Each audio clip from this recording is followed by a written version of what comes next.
And good morning to you. Severe weather rolling through Northeast Ohio overnight, moving out this morning. Hello, I'm Katie Houston. I'm Danita Harris, and thank you for starting your morning off with us. We do have team coverage for you this morning. Meteorologist Trent McGill says the severe threat is over, but first, the damage that's been done. Let's go live to John Rutter.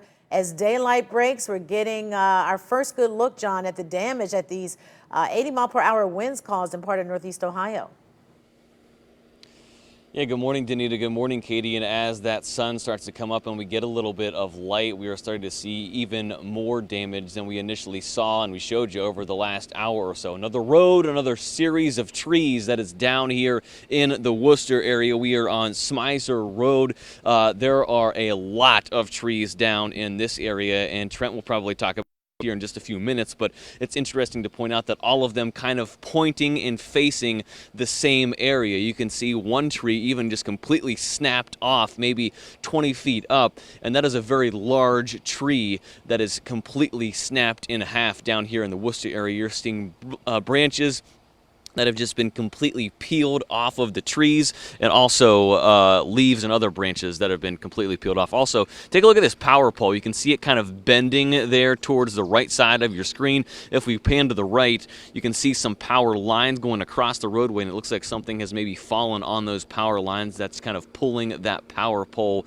over towards the right. So that's where we talk about always be careful about those power line dangers when you're in a situation like this, but a lot of trees down here in the Wooster area. Again, we are on Smizer Road. Trent was talking about 80 to 90 mile wind gusts in this area, comparable to a EF1 tornado, and you can really see that damage illustrated here as we get a little bit of light in the Wooster area this morning. Trent, how are things shaping up for the rest of the day?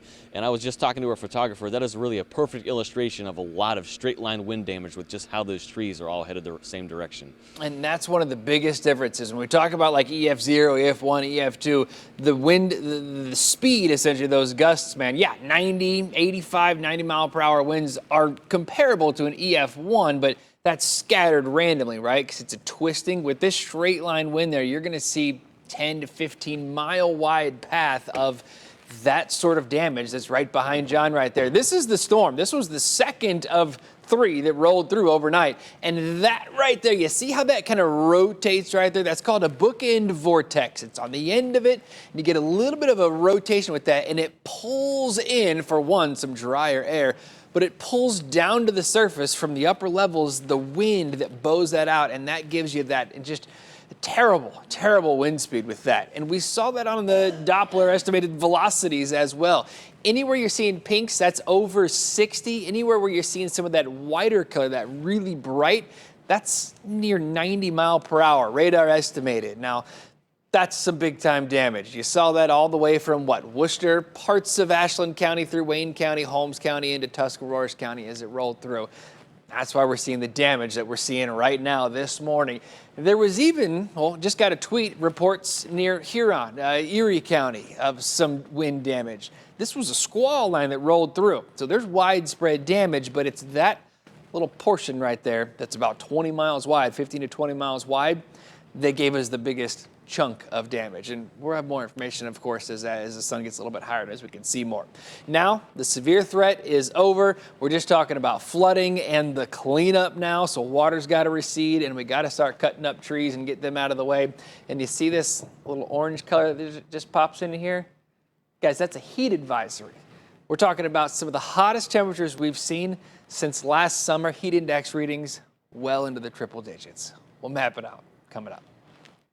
Well, we've seen a lot of power outages overnight. Taking a look at them right now, about 55,000 outages still active across Northeast Ohio. The First Energy map reporting most are in Richland and Ashland counties.